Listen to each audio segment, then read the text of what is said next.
Welcome sa Ani Saga. Ito ang Kojima Wants to be a Kamen Rider, Episode 1 hanggang Episode 7, Compressed Version. Kung gusto mong pumili kung aling episode ang gusto mong panoorin, pwede mong gamitin ang channel timestamp para tumalon diretso sa eksenang gusto mo. Alright, simulan na natin. Nagsisimula ang kwento sa ating bida na si Kojima, na nagsasanay sa gubat. Sunod-sunod niyang sinusuntok ang isang puno habang paulit-ulit na sumisigaw ng Rider Punch. At sa bawat suntok, ramdam ang tindi ng pinsala. Mula pagkabata, idol na ni Kojima si Kamen Rider. Isang bayani mula sa isang sikat na TV show na para sa kanya ay walang kapantay. Paulit-ulit niyang pinapanood ang bawat episode, hanggang sa dumating sa punto na nagtataka na ang kanyang ina kung may mali ba sa kanya. Pero para kay Kojima, wala nang ibang mahalaga. Sa tuwing nasa screen ang kanyang idol, para siyang nahihipnotismo. Palagi niyang sinisigawan ang TV, laban, Rider. Huwag mong hayaang manalo ang Shocker. Ang Shocker, isang malaking organisasyon ng kriminal, ang kalaban ni Kamen Rider. Kahit pa nagpapalamang nanay niya para umalis, hindi man lang lumilihis ang mga mata ni Kojima sa TV kahit isang segundo. Punong-puno siya ng paghanga, dahil dito, nangako si Kojima na balang araw, magiging tulad din siya ng kanyang bayani.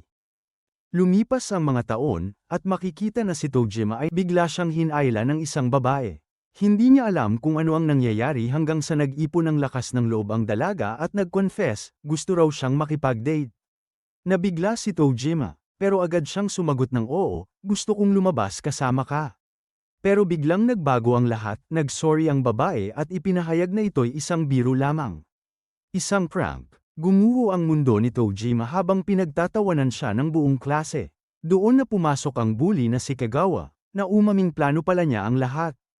Ang babaeng si Emily ay girlfriend niya talaga, at natalo lang sa pastahan kaya napilitang mag-confess kay Kojima. Tahimik na lumakad palayo si Kojima, sugatan ng pride, habang ang konsensyadong si Emily ay halatang nagsisisi.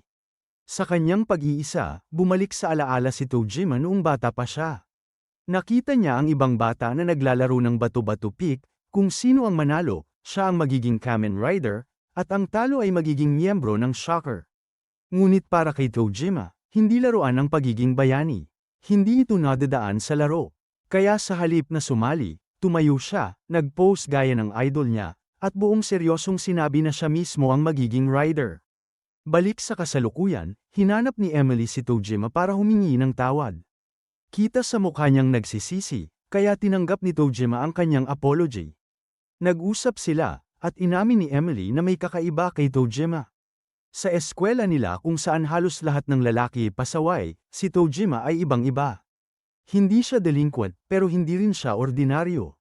Wala siyang kaibigan, at may mga usap-usapan na nakikita siyang sumisigaw sa ilog habang naka-hero pose. Hindi alam ni Kojima ang isasagot, pero wala na ring kailangan, dahil para kay Emily, lalo lamang siyang nahuhumaling sa misteryo ni Kojima. Ngunit biglang dumating ang isang lalaki, si Ryota. Tinukso niya si Emily, na tila ba iniwan na raw nito si Kagawa at si Kojima na ang kapalit. Tinawag pa niyang loser si Kojima at nagyabang na mas bagay si Emily sa kanya. Sinabi ni Emily na umalis na lang sila, pero hinarang siya ni Ryota. Dito na pumasok si Kojima. Mahigpit niyang hinawakan ang braso ni Ryota at tinitwisteng ito ng sobrang sakit kaya napasigaw ang bully. Nagbalik ng suntok si Ryota, pero madaling nasalag ni Kojima. Bitawan man niya ito, mariin niyang sinabi, panahon na para sa payback. At isang napakalakas na suntok sa mukha ang tumapos sa laban. Nagpa siya ang mga kasamahan ni Ryota na gumanti, ngunit laking gulat nila nang sabay silang mapigilan ni Kojima. Muli niyang sinabi, payback time. At sinipa sila ng sunod-sunod gamit ang kanyang mga explosive kicks. Habang nanginginig sa sakit ang mga bullies, nanatiling nakatulala si Emily, hindi makapaniwala sa ipinakita ni Kojima. Tahimik lang si Kojima, gaya ng nakasanayan. Ipinaliwanag niya na ibinalik lang niya ang sakit na ibinigay sa kanya. Pagkatapos, naglakad siyang parang bida sa pelikula habang naiwan si Ryota. Galit at nagbabalak ng paghihiganti. Makalipas ang ilang araw, biglang dinakip si Emily ng mga siga mula sa karibal na paaralan. At dito sumigaw si Ryota, tinatawag si Kojima. Ipinahayag ni Ryota na digmaan na ito, isang rumesbak dahil sa kahihiyan na dinanas niya. Nagtitipon ng mga estudyante, nagulat at nagtataka kung ano ba talaga ang ginawa ni Tojima para umabot sa ganito. Mas lumala pa ang sitwasyon dahil wala ni isa mula sa grupo ni Kagawa na pumasok ngayon. Kaya walang pwedeng tumulong. Ang mga guro naman ay parang walang silbi. Ngunit hindi yun mahalaga dahil humakbang na si Tojima.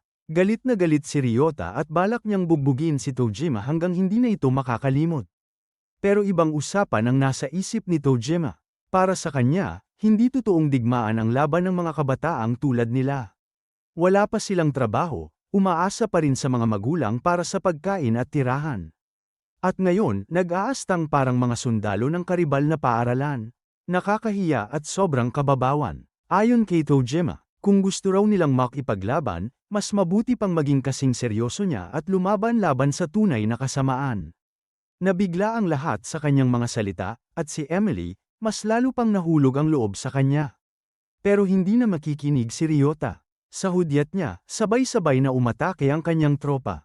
Hindi umatras si Tojima, sumugod din siya, pero sa dami ng kalaban, tinambakan siya ng suntok at sipa. Walang awa siyang binugbog hanggang halos mawalan na ng malay. Habang nakahandusay, ipinahayag ni Ryota na kukunin na niya si Emily bilang gantimpala. Humihingi ng tulong si Emily, pero wala ni isang estudyanteng kumilos. Sa desperasyon, tinawag niya ang pangalan ni Tojima. At sa sigaw na yon, muling bumangon ang ating bida. Nanlaki ang mga mata ng lahat, akala nila wala nang malay si Tojima, pero nakatayo siyang muli. Dahan-dahan niyang tinanggal ang kanyang coat at seryosong sinabi na ayaw niya sanang gamitin ang kapangyarihang ito laban sa kanila. Pero dahil pinilit siya, wala na siyang pagpipilian. Hinubad niya ang kanyang shirt, at lumitaw ang kakaibang marka sa kanyang tiyan. Hindi maintindihan ng mga siga kung ano yun, lalo na nang mag-pose siya. Sa bawat kilos, sumisigaw si Tojima, Rider. Sabay pose, transform. Tumalon siya papunta sa mga siga, sabay sigaw ng Rider fight. Lahat ay natulala, halong gulat at kalituhan. Pagkatapos ay dahan-dahan niyang binigkas, Kamen Rider. Ngunit wala namang nangyari. Tawanan ang mga siga. Tinawag pa siyang baliw sa kanyang mga kartihan. Ngunit mabilis silang napatahimik. Biglang sumabog ang isang suntok mula kay Tojima na nagpatalon kay Ryota ng ilang metro sa ere. Halos matanggal ang panga ng lahat habang pinapanood ang katawan ni Ryota na lumipad sa langit. Ilang sandali pa, makikita na tinalo ni Tojima ang buong grupo. Pati mga guro at maging si Kagawa ay saksi sa lahat, pero hirap silang paniwalaan ang kanilang nakita. Naguguluhan si Emily at nagtanong kung sino ba talaga si Tojima. Humarap ang ating bida, tumitig sa kanya at buong drama na nagsabi, "Ako si Kamen Rider." Naluha si Emily habang papalapit si Tojima, at sa unang pagkakataon, ngumiti siya. Pananggakwan niyang magiging ayos ang lahat. Ngunit sa halip na ma-comfort, natakot si Emily, at tumakbo palayo. Wasak ang kaluluwa ni Tojima. Napagtanto niyang tama siya noon pa man, hindi niya dapat ginamit ang pagbabagong iyon. Ang tanging kaaway na dapat niyang labanan ay si Shocker. Bumalik tayo sa kasalukuyan, naroon si Tojima sa gubat, muling nagsasanay. Ngunit sa kanyang isipan, malinaw ang katotohanan, ang Kamen Rider at Shocker ay kathang-isip lamang mula sa isang palabas sa TV. Hindi sila totoo sa totoong mundo. At kahit anong training ang gawin niya, hindi siya kailanman magiging tunay na Kamen Rider. Habang patuloy na nagbubuhos ng galit si Tojima, paulit-ulit niyang sinasabi sa sarili, hindi ako kailanman magiging Kamen Rider. Sunod-sunod niyang sinasalakay ang puno, bawat suntok ay punong-puno ng hinanakit. Biglang may narinig siyang paparating. Isang oso, pero imbes na matakot, nadismaya lang si Tojima, dahil hindi ito isang halimaw mula sa Shocker. Sumugod ang oso, at napilitan si Tojima na lumaban. Ngunit siya ang nagbigay ng gulat. Mabilis niyang binalibag ang oso sa lupa, na parabang nagtataka ang hayop kung tao nga ba talaga ang kaharap nito. Hindi nagpatinag ang oso at gumanti, sinugod si Tojima at ginuhitan ng malalim sa dibdib. Pero sapat na ang lakas ni Tojima ngayon para makipagsabayan sa isang oso. Pinatunayan niya ito nang idiretso niya ang kanyang siko sa mata ng hayop. Umatras ang oso, napilitang tumakas. Para sa kahit sinong normal na tao, malaking tagumpay na ang makatalo ng oso. Pero para kay Tojima, wala itong halaga. Dahil ang gusto lang niya, ang matagal na niyang pinapangarap, ay maging Kamen Rider. At ngayong taon, 40 na siya. Makalipas ang ilang sandali, makikita natin si Tojima sa isang toy shop. Dala ang lahat ng kanyang Kamen Rider memorabilia para ibenta. Namangha ang clerk sa dami at sa sobrang rare ng mga gamit niya. Pero ibinunyag ni Tojima na may 6 pang kahon sa likod, at 10 pa sa bahay. Pag-uwi niya, makikita ang kanyang kwarto, ganap ng walang laman. Ibinente niya lahat. Bakit? Dahil hindi niya matanggap ang ideya na mamatay mag-isa sa isang silid na puno ng Kamen Rider merchandise, para lang itapon ng kung sinong estranghero. Ngunit isang araw, napatigil siya nang mabasa ang headline sa balita, "Shocker Spotted." Nanginginig ang kanyang mga kamay habang piniplay ang video. Ito na ba ang sandaling hinihintay niya buong buhay? Sa ulat, isang convenience store ang ninakawan ilang araw na ang nakalipas. Ang mga magnanakaw, nakasuot ng itim na ski mask na hawig sa mga tauhan ng shocker mula sa palabas.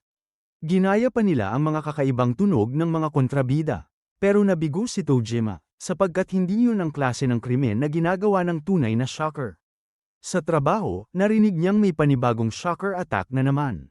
Sunod-sunod na raw itong nangyayari sa iba't ibang lugar. Lumalabas na parang trend na ito. Ngunit tumanggi si Tojima na maniwala, para sa kanya, pawang mga kopya lamang ang mga ito. Lumabas pa ang mga report, samut-saring copycat crimes na ginagawa ng mga taong may maskara. Isa sa kanila ang nahuli at nagkwento, ginawa raw niya yon dahil may maskara siya sa bahay. At nang mag-post siya at gumawa ng kakaibang ingay, pakiramdam niya ay lumakas siya. Sa unang pagkakataon, nakaramdam siya ng halaga. Para kay Tojima, isa lang itong malaking katangahan. Isang gabi, dumalo siya sa isang festival malapit sa kanilang bahay. Nakita niya ang isang bata na kinakausap ang ama nito, at biglang bumalik ang alaala, noong bata pa siya, binigyan siya ng kanyang tatay ng $30 para mag-enjoy sa pista.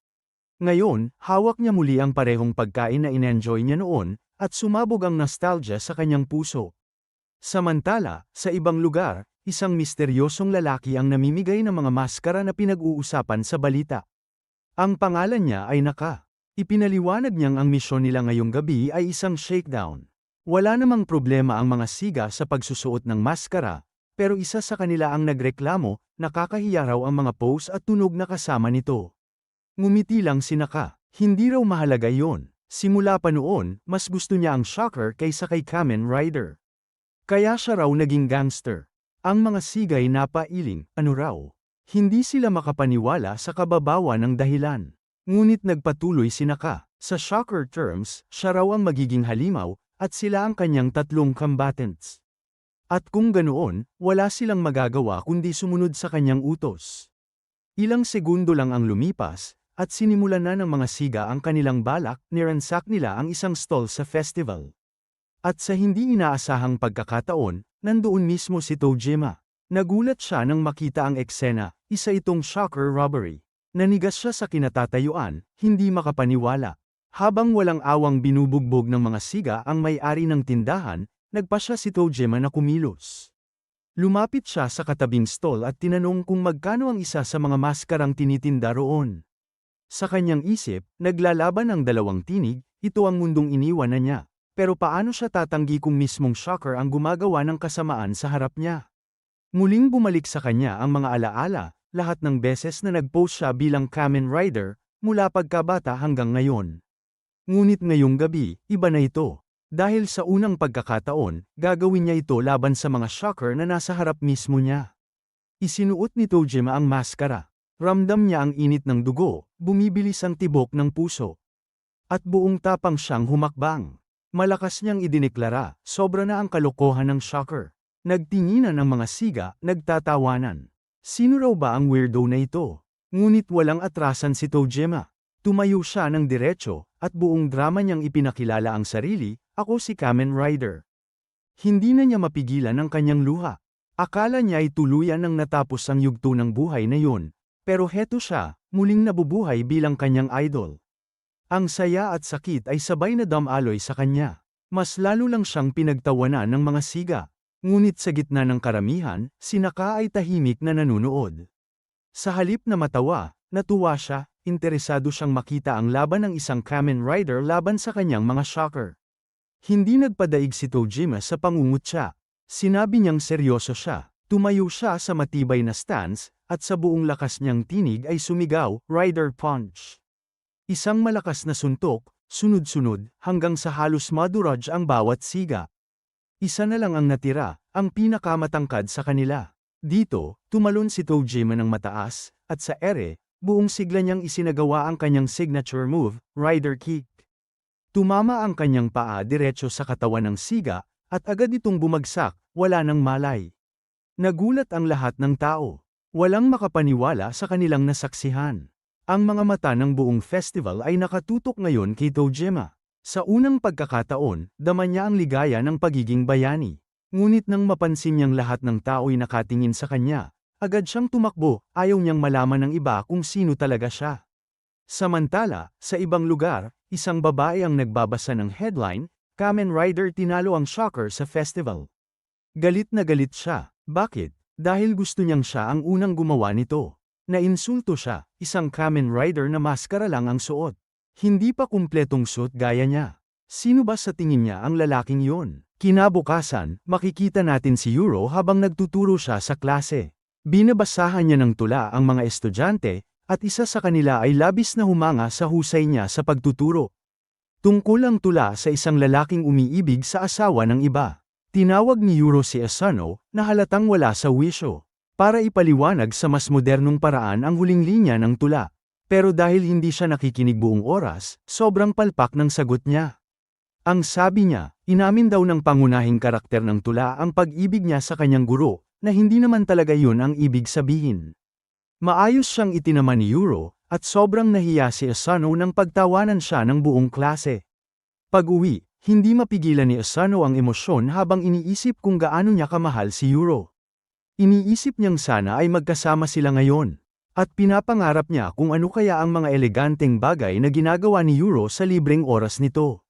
Sa imahinasyon ni Asano, iniisip niyang mahilig si Yuro sa mga Pinong gawain tulad ng pagtingin sa mga magagandang painting, pagtugtog ng grand piano, at pag-inom ng tsaa sa isang marikit na hardin. Pero malayo yun sa realidad. Sa totoo lang, si Yuro ay nasa gym, nagpapabigat ng mga weights na parang halimaw. Habang nagbubuhat, grabe ang kanyang galit sa Kamen Rider na bigla na lang naglaho. Kinamumuhian niya ito ng buong puso dahil ginagamit daw nito ang pangalang Kamen Rider kahit mask lang ang suot. Sa isang flashback, ipinakita ang nakaraan ni Yuro. Isang araw, umuwi siyang umiiyak matapos siyang i-bully. Nagtaka ang kanyang ama kung bakit hindi siya lumaban, at ipinaliwanag ni Yuro na puro lalaki ang mga nambubuli sa kanya. Alam ng kanyang ama kung gaano kahirap ang sitwasyon, kaya ipinakita niya kay Yuro ang isang lumang episode ng Kamen Rider Stronger. Noong una, nagtataka si Yuro kung bakit ipinapakita sa kanya ng ama ang isang lumang palabas, pero sinabi ng ama niya na panoorin lang ito hanggang dulo. Sa episode na yon, ipinakilala ang isang babaeng karakter na nagngangalang Tackle. Sinabi ni Tackle kay Stronger na lalaban siya sa tabi nito. At kahit nag-aalala si Stronger dahil babae siya, mabilis siyang namangha nang makita ang kanyang transformation. Tamang-tama ang timing ng ama ni Yuro, si Tackle kasi ang unang babaeng mandirigma at unang babaeng Kamen Rider. Agad na nabighani si Batang Yuro sa bagong idolo niyang lumalaban sa mga kalaban ng kabutihan. Ginaya pa ni Yuro ang mga galaw ni Tackle, lalo na ang sikat nitong atake, ang Electro Wave Throw, at sinasabayan pa ng kanyang signature pose. Laging nandoon ang ama niya. Tinuturuan siya kung paano gayahin ng tama ang bawat kilos ng kanyang idolo. Alam ng tatay niya ang lahat tungkol sa Kamen Rider, kabisado pa pati mga galaw at mannerism ni Tackle. Hanggang sa isang gabi, habang nag-e-ensayo, ginamit ni Yuro ang Electro Wave Throw sa isang kaaway niya, pero aksidente niyang nataman ang mga videotape. Isa sa mga yun ay episode 30 ng Kamen Rider, isang episode na hindi pa niya napapanood. Excited niyang pinanood ito, pero nagtaka siya sa pamagat, "Goodbye, Tackle." Ito pala ang huling laban ni Tackle. Habang nanunood, tuluyan siyang nabigla sa mga pangyayari. Malubhang nasugatan si Tackle dahil sa isang masamang doktor. At doon na nagtapos ang buhay ni Tackle. Hindi kinaya ng Batang Yuro ang pagkamatay ng kanyang idolo. Ang karanasang yun ay labis na tumatak sa kanya, ibinagsak siya sa isang madilim na puwang ng kalungkutan at pagkawala ng pag-asa. Pag-uwi ng ama ni Yuro mula sa trabaho, Laking gulat niya nang makita si Yuro na halos malunod sa sarili niyang luha. Nang makabawi siya mula sa halos mamatay sa pag-iyak, tanging nasa isip lang ni Yuro ay, bakit kailangang mamatay si Tackle? Bakit hindi siya sinagip ni Stronger? Ipinaliwanag ng kanyang ama na ang Ultra Cyclone ni Tackle ay isang self-destruction move, isang huling atake kung saan isinasakripisyo niya ang sarili para talunin ang kalaban. Sobrang lakas ng kalaban kaya wala siyang ibang pagpipilian. Namatay man siya, nailigtas naman niya si Stronger at ang mundo. Nakahinga ng kaunti si Yuro nang marinig yon. Sinabi pa ng ama niya na si Tackle ang pinakamahusay na heroine sa lahat, at yun ang dahilan kung bakit pinangalanan niya ang anak niya na Yuro. Si Tackle ay simbolo ng katarungan, at kahit ilang beses siyang matalo, patuloy pa rin siyang lumalaban hanggang sa huli. Ang mga salitang yun mula sa kanyang ama ay tumagos sa puso ni Yuro, sapat para tuluyang pagalingin ang pusong durog dahil sa pagkamatay ng kanyang idolo. Maya-maya, isang costume na siya mismo ang gumawa. Isinuot ito ni Yuro, at laking gulat niya nang marinig ang ama niyang nagsabing, "Hindi patay si Tackle, kasi nasa harap ko siya ngayon." Naluha si Yuro habang unti-unting bumabalot sa kanya ang damdaming baka nga siya si Tackle. Lumuhang ngumiti ang ama at sinabing, "Ikaw si Tackle." Ginawa niya ang signature pose ni Tackle at buong tapang na sinabi, "Ako si Electro-Wave Human, Tackle." Ngayon, 24 na taong gulang na si Yuro at nagtatrabaho bilang guro, pero hindi pa rin nawawala ang paghanga at galit niya sa mundo ng mga rider. Lalo na sa bagong Kamen Rider, na tinatawag niyang peke at poser. Buo niyang isinusulat sa pisara ang galit niya rito, pero syempre, wala namang ideya ang mga estudyante kung ano ang pinagsasabi niya. Kinagabihan, pinaplano ni Naka at ng grupo niya ang panibagong krimen, 5 convenience stores ang kanilang pagnanakawan. Nag-aalangan ang mga tauhan niya, takot na mahuli na sila sa sunod-sunod na pagnanakaw. Pero ayaw makinig ni Naka, sa halip, sinabi niyang sasama na siya ngayong gabi. Tinangka pa siyang pigilan ng grupo niya, pero sinagot lang sila ni Naka ng isang malamonologo. "Isa akong mandirigma, pero wala nang lugar para sa mga tulad ko sa panahong to." Anya pa, gusto raw sana niyang maging halimaw tulad ng Spider-Man sa Kamen Rider, pero, gaya ng dati, walang nakakaintindi sa mga pinagsasabi niya. Natapos ang kanyang speech at inutusan na niya ang grupo. "Maghanda na kayo, at siguraduhin niyoong may puso ang kilos niyo ngayon." Samantala, naglakas loob si Asano at inamin kay Yuro na gusto niya ito. Napatigil si Yuro, hindi makapagsalita, gulat na gulat sa narinig mula sa sarili niyang estudyante. Habang nangyayari ito, sinisimulan na ni Naka at ng mga goons ang kanilang pagnanakaw. Nagpapanik sila nang makakita ng mga pulis, pero nanigas si Yuro sa kinatatayuan nang makita niya mismo ang mga shocker robbers sa harap niya. At ang pinakamasama, ang leader nila, si Naka, ay tila sobrang lakas. Walang takot na binugbog ni Naka ang isang pulis, at habang pinapanood yun ni Yuro, nagngingit-ngit siya sa galit at takot. Samantalang si Asano, wala pa ring kam-alay-malay, tuloy pa rin sa pag-amin ng kanyang nararamdaman. Hindi na nakapigil si Yuro, hindi niya kayang palampasin ito. Iniwan niya si Asano at agad sumugod para habulin ang mga kriminal. Sa kabilang banda, binabasa ni Tojima ang artikulo tungkol sa kabayanihan ng Kamen Rider, at hanggang ngayon, hindi pa rin siya makapaniwala na siya nga iyon. Bigla siyang napatigil nang makita ulit ang mga shocker robbers. Tinawag niya ang atensyon nila, pero hindi siya pinansin. Agad siyang yumuko, inilabas ang kanyang maskara, at sinabing, "Transform." Habang ginagawa niya ang pose ng isang tunay na rider, agad siyang nakilala ng mga goons, "Yan yung lalaki na tumalo sa atin dati," sigaw nila. Halatang inis si Naka, buong damdamin, ipinahayag ni Tojima, "Ako si Kamen Rider." Napaluha pa siya habang sinasabi yun, sabay dagdag ng, "Matagal ko na kayong hinahanap." Habang yun ang nangyayari, hinahabol pa rin ni Asano ang babaeng mahal niya, pero si Yuro, nakatuon lang sa kanyang target. Hanggang sa, bigla niyang makita ang taong pinakakinamumuhian niya. Ang lalaki na tumalo sa mga shocker robbers na siya mismo dapat ang tumapos. Ang impostor na rider na puro mask lang ang suot. Hindi niya mapapalampas ang krimeng yun laban sa tunay na karangalan ng mga rider. Samantala, handang-handa na si Tojima sa labanan. Hinamon niya ang mga shocker goons. "Sige, halika kayo." Nakita ito ni Yuro at alam niyang muling inaagaw ni Tojima ang dapat sanay kanya. Pero hindi siya papayag, at sa harap ng lahat, hinubad niya ang suot na pangguro at isinuot ang kanyang tackle uniform. Habang inaabot ang bag sa isa sa mga estudyante, sinabi niya, "Pakihawak muna to, tackle na ulit ako." Napagod na si Tojima sa kakapanood lang ng mga tauhan ng shocker na walang ginagawa. Kaya napagdesisyonan niyang siya na mismo ang aatake para tapusin na ang mga krimen nila. Bigla siyang nahinto nang may umatake sa kanya, isang malakas na enerhiya na nagpalipad sa kanya palayo. Nagulat ang mga magnanakaw ng shocker, hindi nila alam kung anong nangyayari. Sa gitna ng usok, lumabas ang isang babae at nag-pose ng pamilyar na stance. Ipinakilala niya ang sarili bilang Electro-Wave Human Tackle. Walang mas nagulat kundi si Tojima mismo, kilala niya ang babaeng ito. Si Tackle, buhay pa siya. Nangaasar pa ang mga goons, sinasabi na baka katawan lang daw ang nag-mature. Pero isip bata pa rin. Inalok pa siya ng candy ng isa sa kanila, pero mabilis na ipinakita ni Yuro na hindi ito laro. Agad niyang binuhat ang lalaki at ginamit ang Electro-Wave Throw. Lumipad ang goon at bumangga sa mga kasamahan niya. Nagulat ang lahat, isang babae lang ang tumalo sa buong grupo. Kinuha ni Yuro ang bag niya at nagpasalamat naman si Asano, sobrang tuwa pa dahil nabigyan daw siya ng pagkakataong masilayan si Tackle. Pero agad siyang pinigilan ni Yuro bago niya mabanggit ang totoong pangalan niya. Pagkatapos, umalis si Yuro ng may estilo, isang tunay na hero's exit. Muling sumigaw si Asano ng mahal kita, Tackle. Habang nakangiti pa rin, naiinis naman si Naka at hinubad ang mask niya. Sinabi niya kay Tojima na hindi pa tapos ang alitan nila. Pero sagot ni Tojima, "Hoy, sinapak ka rin ng babae na yun ah." Tumawa lang si Naka at sinabing mas gusto pa rin niya ang shocker, sabay alis ng buong grupo. Tinanggal ni Tojima ang mask niya at napaisip, sino kaya yung babae na yun? Isang misteryo si Yuro, pero may kakaiba sa kanya. Parang mas mahal pa niya si Tackle kaysa sa pagmamahal ni Tojima kay Kamen Rider.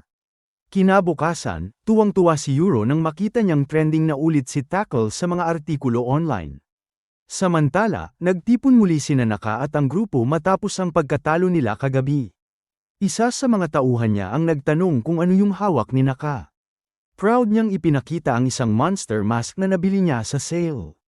Nilagyan niya ng shocker-style design, sinuot ito, at ipinahayag. Simula ngayon, ako si Yakuza Man. Nagulat ang mga tauhan niya at di makapaniwala, pero seryoso si Naka. Ipinahayag niyang magpapatuloy sila sa trabaho nila ngayong gabi. Kinabahan ang mga kasama niya, pero tama nga ang hinala nila, isa na namang convenience store ang balak nilang pagnakawan. Sa kabilang banda, sa Rose Mart, may isang live streamer na abala sa pakikipag-usap sa kanyang viewers. Ipinagyayabang niyang bibili siya ng 100,000 yen na halaga ng snacks, top-tier content daw ito, sabay nilimas ang buong shelf. Biglang dumating ang mga tauhan ng shocker. Agad nilang tinakat ang lahat ng tao sa convenience store. Inutusan ni Naka ang cashier na ibigay sa kanya ang lahat ng pera. Ang babae, hindi man lang gumalaw sa takot. Samantala, nagtago ang streamer malapit sa shelves. Pero imbes na tumulong o tumawag ng pulis, mabilis niyang binago ang title ng kanyang live stream. Live Shocker Robbery. Excited siya dahil siguradong dadagsa ang viewers. Pero may isang goon na nakakita sa kanya. Sinite siya nito, "Oy, ang dami mong snacks ah." Sagot naman ng streamer, "Dinner ko to." Napakunot noo pa ang goon at sinabing tataba siya niyan. Pero nagbiro ang streamer na mataba na nga siya. Kahit nasa gitna siya ng panganib, mas focus pa rin siya sa views. Habang tumatagal, mas dama-dami ang nanunood. Sa isip ng streamer, ito na raw ang moment niya, ang araw na sisikat siya. Samantala, sa kabilang banda ng syudad, pinapanood ni Tojima ang live stream. Agad siyang tumakbo papunta sa lugar ng krimen, dala ang matinding damdamin ng hustisya. Habang tumatakbo, may nakasabay siyang babae, at pareho silang napaisip, saan ko na nga ba siya nakita? Balik sa convenience store, may isang lalaki ang lumapit kay Naka. Galit niyang sinabi, "Ang gulo niyo na." Hindi makapaniwala ang streamer, mas lumalupit pa ang content niya dahil may vigilante na sa eksena.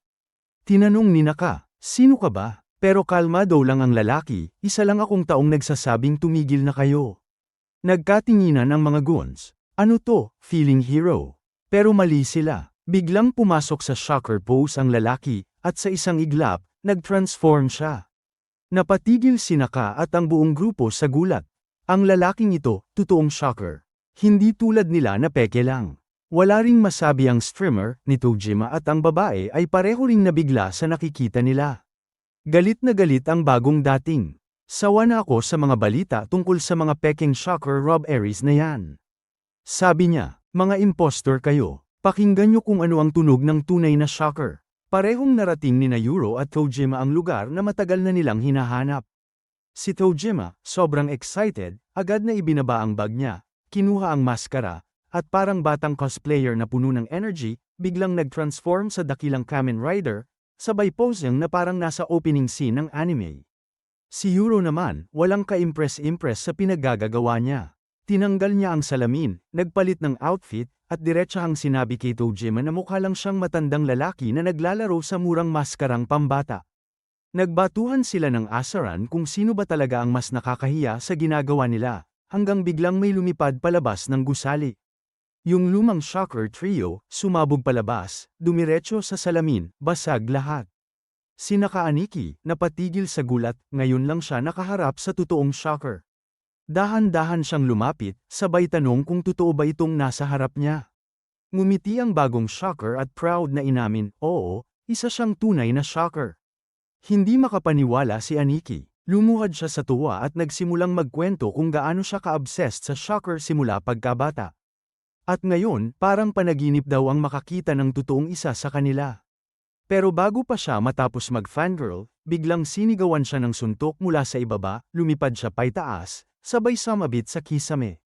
Pagbagsak niya, napasigaw si Tojima sa gulat, halos maiyak sa nakikita. Habang tumutulo ang luha niya, tumitig siya sa shocker, hindi dahil sa takot, kundi dahil sa tuwa. Parang panaginip para sa kanya. Lumapit siya na parang gusto niyang yakapin ito. Pero bago pa makalapit, bigla siyang nag-pose at binanata ng Rider Punch. Tumilapon ang shocker, pero hindi pa rin bumagsak, bumawi agad ng counter punch, sabay bagsak si Tojima sa sahig. Patuloy pa rin sa pag-iyak si Tojima habang nag-activate ang neural link ng maskara. Bigla siyang tumayo ulit at handang lumaban. Pero bago pa siya makasugod, sumingit si Tackle, sinuntok siya palayo at sinabing, "Ako naman." Sinigawan siya ni Yuro Asano, sabay sabing hindi siya tulad ng fake rider na yan, at proud na ipinakilala ang sarili bilang second tackle. Pagkatapos, malakas na sipa ang pinakawalan niya sa shocker, sabay shockwave toss na nagpabagsak dito. Sakto namang lumundag si Tojima at nagbitaw ng rider kick, sabay sabog ng enerhiya na tuluyang tumapos sa laban. Galit si Tackle, sinabing dapat daw hindi na nakikialam ang mga matandang kagaya niya sa ganitong delikadong laban. Pero bago pa siya matapos, biglang namatay ang mga ilaw. Isang lalaki na may pulang aura ang lumabas, tinawag niyang Combatman ang Natalong Shocker, sabay nagsabing nakakahiya raw na mga ordinaryong tao lang ang nakatalo dito. Bigla niyang itinapon ang kung anong bagay sa katawan ng Shocker, at nagsimula itong masunog, parang prinitong manok. Pagkatapos, bamuka ng hindi normal ang bibig ng lalaki, sabay lumabas ang matutulis na pangil, halatang hindi siya tao. Maya-maya, may maliit na palasong lumipad mula sa bibig niya. Tinamaan ang bagong shocker, at agad itong naglaho na parang abo sa hangin. Lalapitan na sana niya si Aniki, pero biglang tumigil at sabing, "Hindi ko feel pumatay ng masyadong marami ngayong araw." Lumakad siya palayo habang mga sinulid ang umiikot sa katawan niya, at naiwan ang mga bida, tulala, hindi makapaniwala sa nakita. Pagkatapos, pumunta sila sa isang restaurant para pag-usapan ang nangyari. Si Yuro ang unang nagpakilala, tapos tinanong ang pangalan ni Tojima. Nang malaman niyang 40 years old na si Tojima, agad niyang tinawag itong weird old man na naglalaro ng Kamen Rider cosplay. Pero sagot ni Tojima, "Mas mahal ko ang Kamen Rider kaysa sa kahit sinong bata." Pinagtawanan siya ni Yuro, pero naging seryoso si Tojima at sinabi, "Hindi mo ba nakita? Totoong shocker yun. At yung isa, may pangil na parang halimaw." Aminado si Yuro na kakaiba talaga yung lalaki, pero hirap pa rin siyang paniwalaan na totoo lahat ng nangyari. Nanindigan si Tojima, sabay sabing, "Kung tunay kang tackle, mararamdaman mo ang presensya ng tunay mong karibal, si Shocker mismo." Sakto namang lumapit ang manager para mag-refill ng drinks at casual na tinanong kung Shocker ba ang pinag-uusapan nila. Pareho silang natigilan. Tahimik na umupo ang manager sa tabi ni Yuro, sabay ngiti at tanong kung talagang nakaharap nila ang totoong shocker, kasi daw napanood niya mismo ang live footage. Tinanong ni Tojima kung sino ba talaga siya. Ngumiti ang lalaki at sinabing, "Ako si Mitsubishi Mamura, manager ng lugar na to." Lalong nagulat ang dalawa nang tawagin pa niya sila sa pangalan. Nang tanungin ni Yuro kung paano niya nalaman, umamin si Mitsuba na nakikinig lang pala siya sa usapan nila kanina. Sabay sabi niya, "Huwag kayong mag-alala. Pareho lang tayo." Kinabahan si Yuro at sinubukang ipaliwanag na hindi sila mga batang nagko-cosplay. Ngumiti lang si Mitsuba, sabay sabi, "Alam ko naman. Nalaman ko na yan sa mga sinabi ninyo." Pagkatapos noon, dumiretso si Mitsuba sa punto, sinabi niyang totoo ang shocker at siya mismo ay nakasaksi nito. Napayuko agad sina Tojima at Yuro, interesado sa sasabihin niya. Dagdag pa ni Mitsuba, mahaba raw ang kwentong yun, tipong aabuti ng 6 na oras kung ikukwento niya ng buo. At kung gugustuhin daw niya, kaya pa niyang sumulat ng 5 nobela tungkol dito. Si Tojima, sobrang excited, sabay sigaw ng, "Kwento mo lahat, gusto kong marinig." Pero si Yuro, halatang walang gana, sabay sabi, "Uuwi na lang ako, wala akong oras sa mga kwentong ganyan." Hindi siya pinansin ni Mitsuba, sinimulan pa rin niya ang mahabang kwento. Habang sa di kalayuan, may isang misteryosong babae, mukhang spy o agent, na tahimik silang minamasdan at nag-iipon ng impormasyon. Nagpatuloy si Mitsuba, sinabing nagsimula raw ang lahat noong 6 na taong gulang pa lang siya.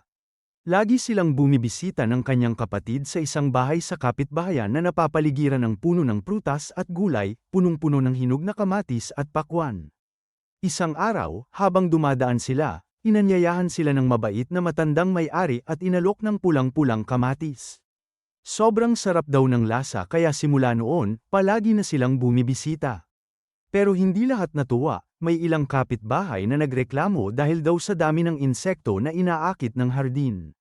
Hanggang sa may dumating na 2 opisyal para warningan ang matanda na itigil ang ginagawa niya. Pagkakita pa lang ng mga opisyal sa dami ng insekto, napatakbo sila sa takot, sabay sabing babalik daw sila kapag naayos na ang problema. Pagkaalis nila, dumating ulit si Mitsuba at ang kapatid niya, at inabutan sila ng matanda ng pakwan para tikman. Kinabukasan, may 2 siga na pumunta sa lugar nila, sinabing susunugin nila ang bahay ng matanda kung hindi nito aalisin ang mga halaman sa paligid. Sinubukan nilang magpanggap na matapang, pero kalma lang ang matanda. Inalok niya ng kamatis, pero sinampal lang ng isa at sinabing, "Ayaw namin yan." Kaya pakwan naman ang inabot niya. Sa una, ayaw pa rin ng mga siga, pero pagkalasap nila ng isang kagat, nagbago ang lahat. Sobrang sarap. Halos hindi nila mapigilan ang sarili at tuloy-tuloy silang kumain. Habang tuloy sa pagkukwento si Mitsuba, sumabat si Yuro at sabi, "Okay, teka lang, anong connect ng lahat ng to sa mga shocker? Pwede bang dumiretso ka na sa punto?" Si Tojima naman, sobrang hooked na, kaya sabi niya, "Hayaan mo siya, ipagpatuloy mo." Kaya nagpatuloy si Mitsuba. Sabi niya, habang magsasalita na ulit ang matanda, biglang sinuntok siya ng isa sa mga siga. "Bulong pa ng siga, binayaran kami ng kapitbahay mo. Ayusin mo to bago kami bumalik sa susunod na linggo, o lagot ka." Ngumiti lang ang matanda at mahina ang boses na nagsabi, "Sa tingin ko, hindi ko na kayang tumira rito." Ngumiti ang mga siga, akala nila nagtagumpay na sila, pero biglang dinugtungan ng matanda. "Kasi plano kong sunugin ang lugar na to, kasama kayo." At bago pa sila makariak, bigla siyang nag-transform, naging isang shocker. Napatulala sina Mitsuba at ang kapatid niya habang sinusuntok at binabato ng halimaw ang mga siga. Pagkatapos, bumalik ito sa loob ng bahay. Ilang sandali lang, sumiklab ang apoy at kumalat sa buong lugar. Nagising sa katinoan sina Mitsuba at ang kapatid niya. Agad nilang hinayla ang mga siga at sumigaw na tumakbo, bago pa gumuho ang buong bahay. Pagkatapos ikwento ni Mitsuba ang lahat, handa na sana siyang magkwento ulit. Pero yumangal si Yuro, sabay sabi, "Wala na akong oras sa mga walang katapusang kwento mo." Si Tojima naman, sobrang tuwang-tuwa, parang batang gustong marinig pa ang susunod na kabanata. Biglang lumitaw ang babaeng spy kanina, na ngayon ay nakasuot ng uniforme ng waitress. Sinermonan niya si Mitsuba, sabay sabi, "Tumigil ka nga dyan at magtrabaho. Hindi ka binabayaran para makipagkwentuhan sa customers." Umalis ang babae, at si Mitsuba naman, lumapit sa dalawa at pabulong na sinabi. Girlfriend ko yun. Siguro nagselos lang kasi maganda si Yuro. Sabay lakad palayo. Habang umaalis si Mitsuba, natawa si Tojima, sabay biro. Grabe, nag-aapoy ang puso ko. Habang si Yuro naman ay napabuntong hininga at halatang hindi rin magtatagal doon. Matapos ang lahat, buong yabang na sinabi ni Tojima na siya mismo ay si Kamen Rider. Pero ngayon, hindi na siya pinagtawanan ni Yuro, ngumiti lang ito ng bahagya, parang tanggap na lang ang kabaliwan ni Tojima. Tinanong ni Tojima kung gusto niyang marinig kung paano at kailan siya naging Kamen Rider, pero magalang siyang tinanggihan ni Yuro, sabay sabi. Salamat, pero sapat na siguro ang mga kwentong nakakabagot para sa araw na to. Habang papalayo na si Yuro, nanginginig si Tojima, halatang kinakabahan, hanggang sa naglakas loob siyang tanungin. Gusto mo bang magpalitan tayo ng line contacts? Napatingin si Yuro, napansin ang kaba niya, at napangiti bago pumayag. Samantala, sa likod ng counter, humingi ng tawad si Mitsuba sa waitress na si Yukari. Medyo nahihiya pa siyang umamin, pero sinabi niyang gusto niya ito. Namula si Yukari, sabay sabi na pinapatawad na siya, at mabilis na tumakbo palayo, halatang kinikilig pero kabado. Pagkaalis ni Yukari, biglang nag-iba ang ekspresyon ni Mitsuba, naging seryoso. Tahimik niyang naisip na baka magdulot lang ng problema kung mas lalalim pa siya sa sitwasyong ito. At sa kabilang banda, nag-iba rin ang ekspresyon ni Yukari, parang may tinatago siyang lihim sa loob.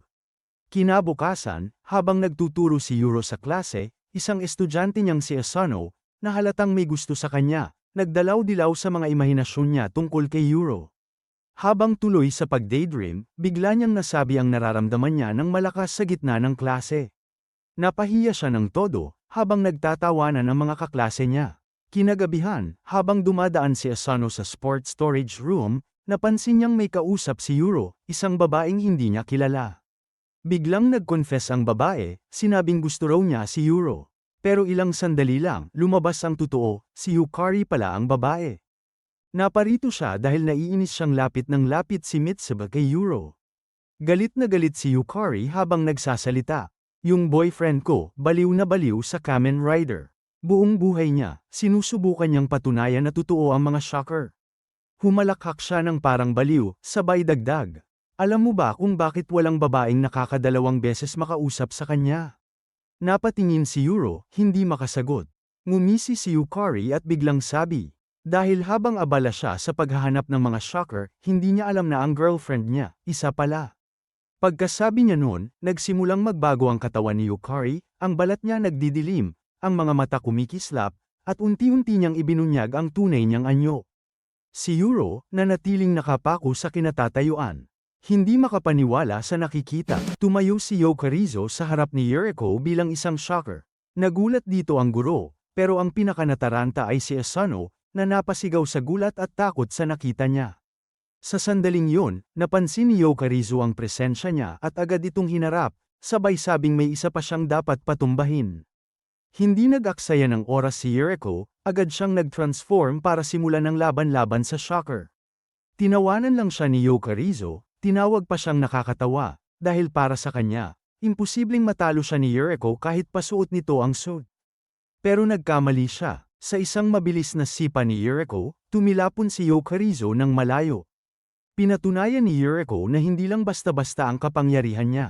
Pagkatapos, sinabi niya sa estudyante niyang umalis na, dahil matagal nang tapos ang klase. Pero ayaw ni Yokarizo na may makaligtas. Sinabi pa niyang wala silang silbi dahil tao lang sila. Hindi makapaniwala si Yuriko sa narinig, lalo na't alam niyang tao rin ang nobyo ni Yokarizo. Pero sagot ng shocker, iba raw ang nobyo niya. Muli siyang umatake. Sa una, medyo nahirapan si Yuriko, pero sa matinding laban, ginamit niya ang kanyang electric throw at tuluyang tinalo si Yokarizo. Samantala, habang nag-eensayo si Tojima, nakatanggap siya ng mensahe mula kay Yuriko na humihingi ng tulong.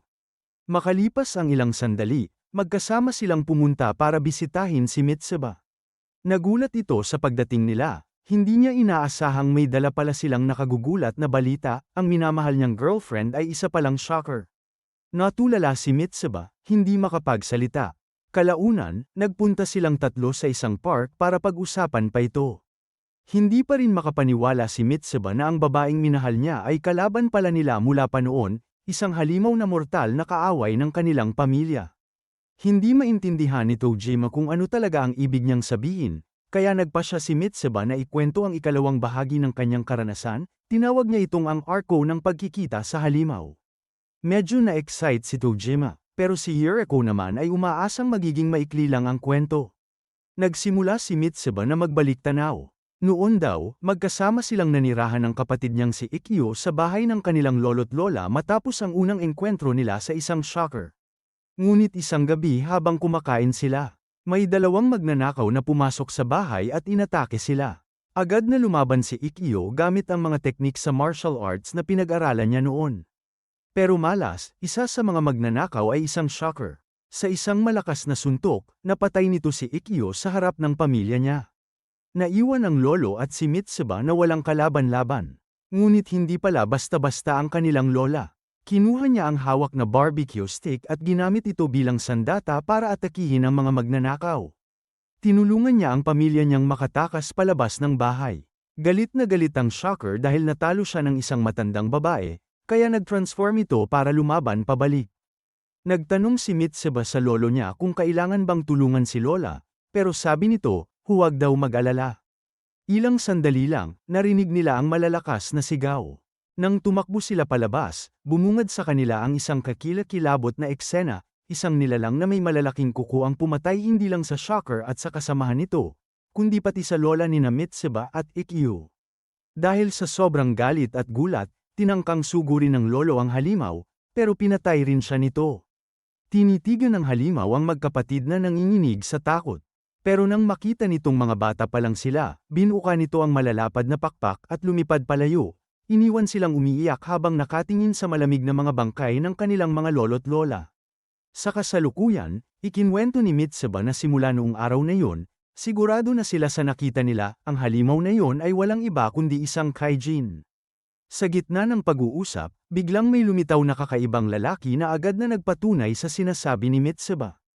Isa pala itong kilalang tao sa kwento niya, ang kanyang kapatid na si Ikkyo, na dumating matapos siyang ipatawag ni Mitsuba mismo. Matapos ang isang dramatic entrance, lumapit si Ikkyo para silipin ng mabuti ang kakaibang grupo na nandoon. Tinanong niya sina Yuriko at Tojima kung sino sila. Ipinakilala naman nila ang sarili nila, ngunit idinagdag ni Tojima na nakalaban na niya noon ang mga shockers. Napatingin si Ikkyo at tila nagulat, kilala niya ang dalawa. Hindi na nagpatumpik-tumpik pa si Tojima, agad siyang nag-metamorphose at nag-transform bilang Kamen Rider. Nanlaki ang mga mata ng pulang buhok na lalaki sa nakita, pero sinamantala niya ang pagkakataon para magtanong sa bida. Sino, sa palagay mo, ang pinakamalakas na Kamen Rider? Tojima. Ngumiti si Tojima at agad itinuro ang sarili. Siyempre, ang una, ako ang pinakamalakas sa lahat. Ngunit tumawa lang si Ikkyo, sabay gumawa rin ng sarili niyang transformation pose. Pagkatapos, sinabi niyang mali ang sagot ni Tojima. Ayon sa kanya, ang pinakamalakas na Kamen Rider ay si V3. Nabigla si Tojima at agad na sumagot, hindi ko hahayaang sabihin mo yang kalokohan na yan. Dahil dito, nagpa siya silang maglaban para malaman kung sino nga ba ang tunay na pinakamalakas. Tinanggap ni Ikkyo ang hamon. Ngunit sinabi ni Tojima na hindi niya kailangan ng simpleng maskara para patunayan na siya si V3. Ngumiti lang si Ikkyo at nagsabi, hindi ko kailangan ng maskara, dahil sapat na ang aking espiritu para makita mo kung sino talaga ako. Nalito si Tojima, pero habang nakatitig siya kay Ikkyo, unti-unti niyang napagtanto na totoo ang kanyang nakikita, ang Kamen Rider V3 mismo ay nasa harap niya. Sabi ni Ikkyo, simula pa noong trahedya sa kanilang mga lolo't lola, nagbago na siya. Iba na raw ang pagkatao niya ngayon, at ang espiritu niya ay taglay na ni V3. Naunawaan ito ni Tojima, kaya nagsimula na ang matinding sagupaan ng dalawang alamat, ang unang rider laban kay V3. Agad umatake si Tojima gamit ang kanyang rider punch, ngunit mabilis itong nabasa ni Ikkyo. Ginamit niya ang isang Aikido technique at pinabagsak si Tojima sa lupa. Ngumiti si Ikkyo at sinabing, hindi ko tinawag ang sarili kong V3 nang walang dahilan. Alam ko ang lahat ng martial arts sa mundo, kaya walang laban sa akin ang mga galaw mo. Sa sandaling yon, dumating si Yuriko, handang sumali sa laban. Pero sumigaw si Tojima, "Huwag ka makialam, Yuriko. Laban ko to." Medyo nalungkot si Yuriko pero tumango siya, sabay nagbago pabalik sa kanyang normal na anyo. Nagulat si Ikkyo nang bigla niyang makita si Yuriko habang inaalis ang kanyang suit. Sa sandaling iyon ng pagkabigla, sinamantala ni Tojima ang pagkakataon para muling umatake. Nagpatuloy ang matinding labanan ng dalawa, palitan ng suntok at sipa, kaliwat kanan, walang gusto magpatalo. Pero biglang naputol ang laban nang marinig nila ang isang boses, si Yokarizo, muling nagising. "Anong nangyayari rito?" tanong niya. Paglingon ni Ikkyo, nanlaki ang mga mata niya nang makita ang simbolo ng shocker sa katawan ni Yokarizo. Agad siyang sumugod para tapusin ito, pero biglang pumagitna si Mitsuba, ginamit ang kanyang kakayahan para harangin ang atake ng kapatid. "Anong ginagawa mo, Mitsuba?" sigaw ni Ikkyo. Sumagot ang kapatid, "Hindi ko siya kayang saktan, siya ang girlfriend ko." Nagalit si Ikkyo at sumigaw, "Ulitin mo nga yan." Matatag na sagot ni Mitsuba, "Kahit isa siyang shocker, siya pa rin ang mahal ko." Napahinto si Yokarizo, tila hindi makapaniwala. "Ulitin mo nga, Mitsuba." Ngumiti ang binata at inulit iyon, ng buong puso. Hindi na nakapagpigil si Yokarizo, nilapitan niya si Mitsuba at hinalikan ito. "Salamat," mahina niyang sabi. Pero, hindi ito pwede. Ipinaliwanag ni Yokarizo na bilang isang shocker, tungkulin niyang itago ang kanilang pagkakakilanlan sa mga tao at bantayan ang mga may kaugnayan sa kanila. Ang mga taong may malalakas na kakampi ay dapat puksain. Itinaas ni Yokarizo ang kamay at ginamit ang kanyang kakayahan para tawagin ang mga kalapit na shockers. Sa loob ng ilang minuto, nagdatingan ang napakaraming shocker na agad pumulupot sa paligid ng mga rider. Habang tumutulo ang luha sa kanyang mga mata, bulong ni Yokarizo, "Patawarin niyo ako, pero kailangan kong patayin kayong lahat, pati na ang taong mahal ko." Habang umiiyak pa lalo si Yokarizo, sinabi niya kay Mitsuba na totoo ang naramdaman niyang pagmamahal sa kanya noon. Pero humingi siya ng tawad dahil hindi na raw niya kayang mahalin siya ulit. Biglang sabay-sabay na umatake ang mga shocker combatants, kaya napilitan ang ating mga bida na kumilos agad. Hindi inaasahan ni Yokarizo ang bilis ng mga pangyayari, sinimulan ng wasaki ng dalawang Kamen Rider ang mga kalaban. Agad namang nag-transform si Yura at sumali sa labanan, binanatan pa ng isang malakas na suntok. Hindi makapaniwala si Yokarizo dahil hindi ayon sa plano ang nangyayari.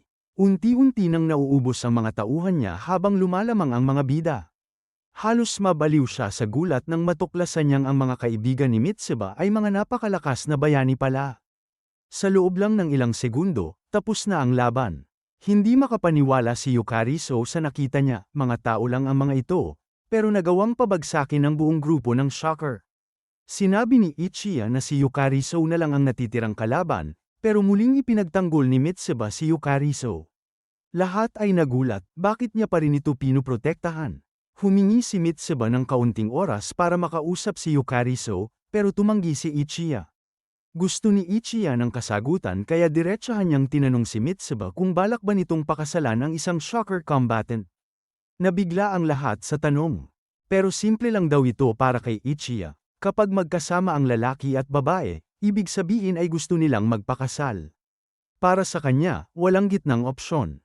Gustong maghanap ni Mitsuba ng kompromiso, pero sinabi ni Ichiya na wala talagang gitna, pakakasalan niya si Yokarizo o hindi.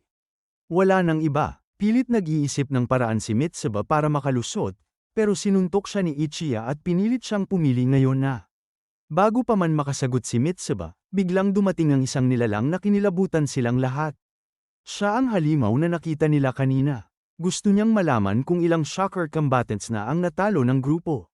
Lahat ay nagulat nang marinig na isa pala siyang tunay na shocker monster. Pati si Yokarizo ay takot sa kanya, siya raw ang boss niya. Tinanong ni Ichiya kung totoo bang halimaw ito, pero hindi na ito sumagot. Sinabi lang ng halimaw na mukhang si Ichiya ang tipo ng tao na puro gulo, at sigurado raw siyang bastos ito.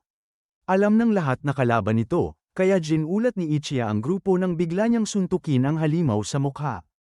Malaking pagkakamali iyon, nag-transform ang lalaki sa kanyang tunay na anyong halimaw at agad pinatalsik si Ichiya palayo. Napakalakas ng suntok kaya halos mawalan siya ng balanse, pero agad din siyang bumawi. Samantala, sinabi ni Mitsuba kay Yokarizo na kahit ano pa ang mangyari, poprotektahan pa rin niya ito. Hindi pa niya ipinapakita ang lakas niya, kaya nagulat si Yukariso nang tumakbo itong mag-isa. Nag-transform si Ichiya bilang Kamen Rider V3 at sinabing oras na para magseryoso. Gusto rin sanang tumulong ng iba, pero sinabi ni Ichiya na kaya niyang labanan ang halimaw mag-isa. Nagkaroon pa sila ng pagtatalo kung sino ang unang lalaban, pero biglang naglabas ng kakaibang tunog ang halimaw, tila ba tumatawa. Galit na galit si Ichiya at sumugod gamit ang V3 Mach Speed Kick, pero sinalulang ito ng halimaw gamit ang kamay niya. Hindi makapaniwala si Ichiya, walang sino man ang nakagawa noon. Agad siyang sinunggaban ng halimaw at ibinagsak sa lupa. Akala ni Ichiya, yun na ang katapusan niya, pero sa huling sandali ay sinagip siya ni Tojima. Ginamit naman ni Yura ang pagkakataon para sumugod at mahawakan ang halimaw, pero ginamit lang nito ang puwersa niya laban sa kanya. Tinamaan ni Tojima ng Rider Punch, pero parang wala lang sa halimaw. Sa counter-attack nito, tumilapon si Tojima at bumagsak sa pader. Patuloy ang laban ni Ichiya, tinamaan niya ng sunod-sunod na chop attacks ang leeg ng halimaw. Hanggang sa tuluyang mapunit ang mukha nito. Lahat ay napahinto sa gulat nang lumabas ang tunay na anyo ng halimaw. Wala pang halimaw na mas nakakatakot at mas totoo kaysa rito.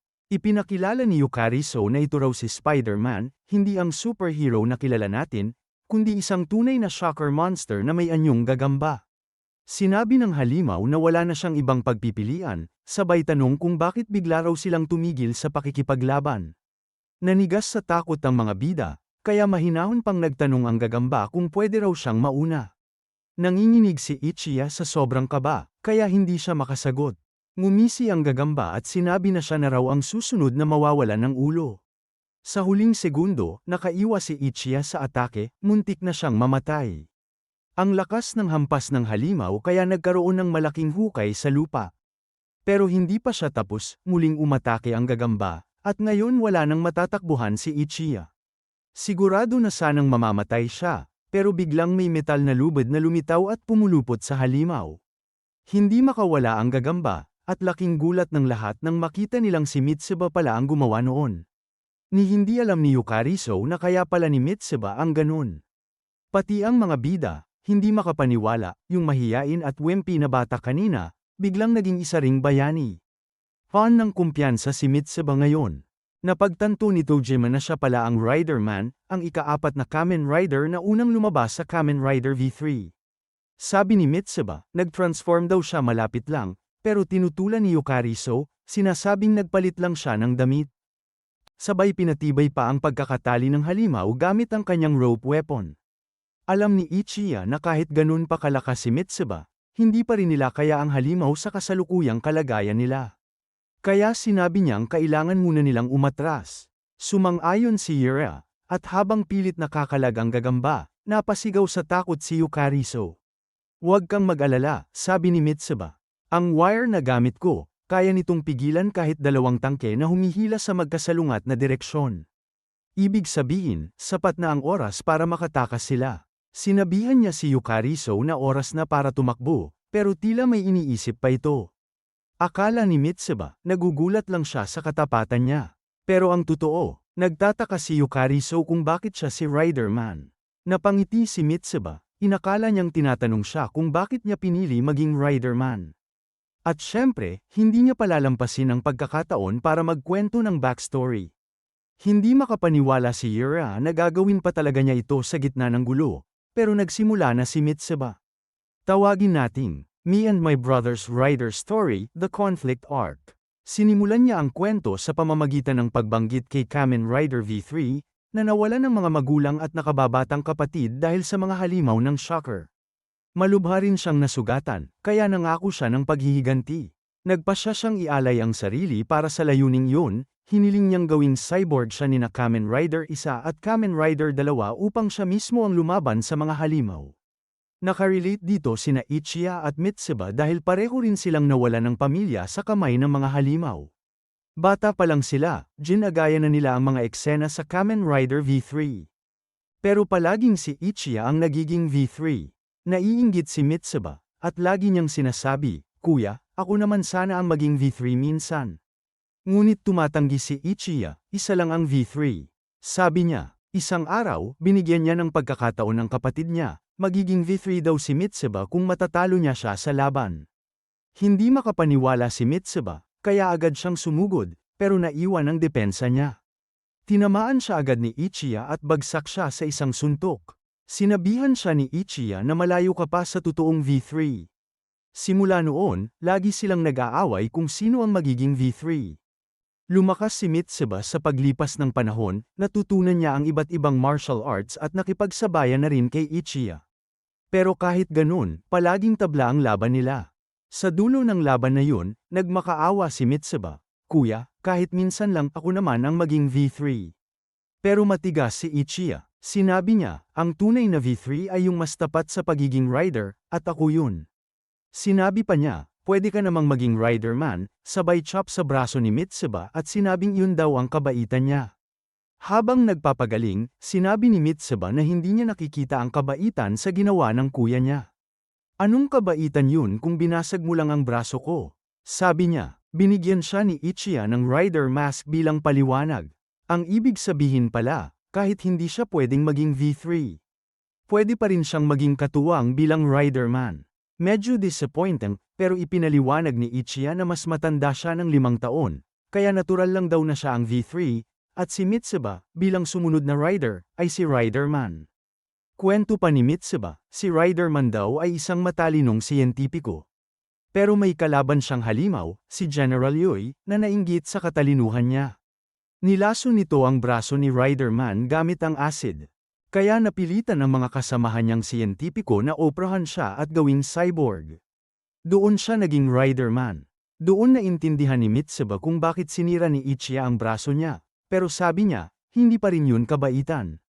Pinaliwanag ni Ichiya na kailangan niyang mawala ang braso para maging Riderman, pero dahil kanan si Mitsuba, kaliwang braso raw ang binasag niya para magamit pa rin ito ang kanan.